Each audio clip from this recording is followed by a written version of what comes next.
నమస్కారం. Epic story లైన్స్‌కు స్వాగతం. బేతాళ కథలలోని 16వ కథ. ఎవరు గుణవంతులు? పూర్వం వేదపారాయణుడి కుమార్తె వేకవతితో బాల్యం నుండి కలిసి చదువుకుంటున్న అనురాగుడు అను యువకుడు ఆమెను సమీపించి, వివేకవతి, నాకు నీవన్న ఎంతయో ప్రేమ. ఎలాగైనా నువ్వు నా వాంఛ తీర్చాలి అని ప్రాధేయపడ్డాడు. అందుకామె, అనురాగ, నా తండ్రి నన్ను ఒకనికిచ్చి వివాహం చేయబోతున్నాడు. వివాహం జరిగిన వెంటనే నా భర్త అనుమతి తీసుకొని ముందుగా నిన్నే ఆనందింపచేస్తాను అంది. వివేకవతికి కొద్ది రోజులలోనే వివాహం జరిగింది. శోభనం నిర్ణయించబడింది. శోభన గదిలో తన కోసం ఆత్రంగా నిరీక్షిస్తున్న భర్త పాదాలకు భక్తితో నమస్కరించి, స్వామి, విధివశాస్తు నేను ఒక యువకునికి తొలిబొందునిచ్చేదనని వాగ్దానం చేసి తిని, దయచేసి నాకతనిని తృప్తిపరిచి వచ్చుటకు అనుమతి ప్రసాదించాలి అని ప్రార్థించింది. ఆ భర్త ఒక్కసారి ఆలోచనలో పడ్డాడు. అంతగా అవసరమైతే మగవాడనే గనక తను మరో వివాహం చేసుకొనవచ్చు కదా అనుకొని, సరే వెళ్ళు అని అనుమతించాడు.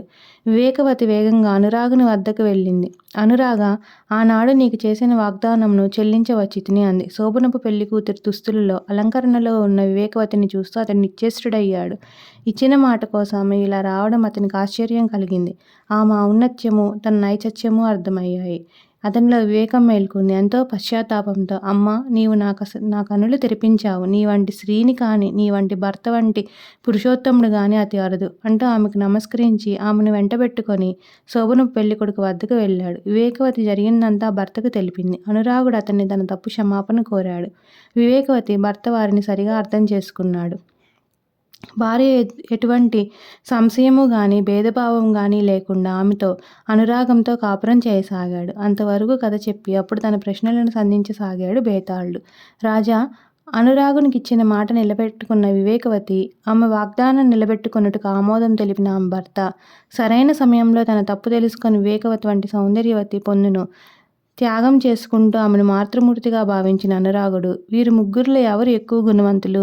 వారు ముగ్గురూ గుణవంతులే. ఏ భార్య కోరరాని కోరిక కోరినా వివేకవతిని ఆమె వాగ్దానం నిలుపుకొనుటకు అంగీకరించడం అతని గుణ విశేషాన్ని సూచిస్తుంది. సర్వాలంకార భూషితమైన తానెన్నడో మనసుపడిన వివేకవతి చేరవచ్చిన అప్పటి పరిస్థితిని అవగాహన చేసుకుని ఆమెను తల్లిగా పరిగణించిన అనురాగుడు, వాగ్దానం నిలబెట్టుకొనుటకు ప్రయత్నించిన వివేకవతి ఎవరికి వారా ఆదర్శప్రాయులే అని విక్రమార్కుడు చెప్పగానే బేతాళుడు అదృశ్యమయ్యాడు.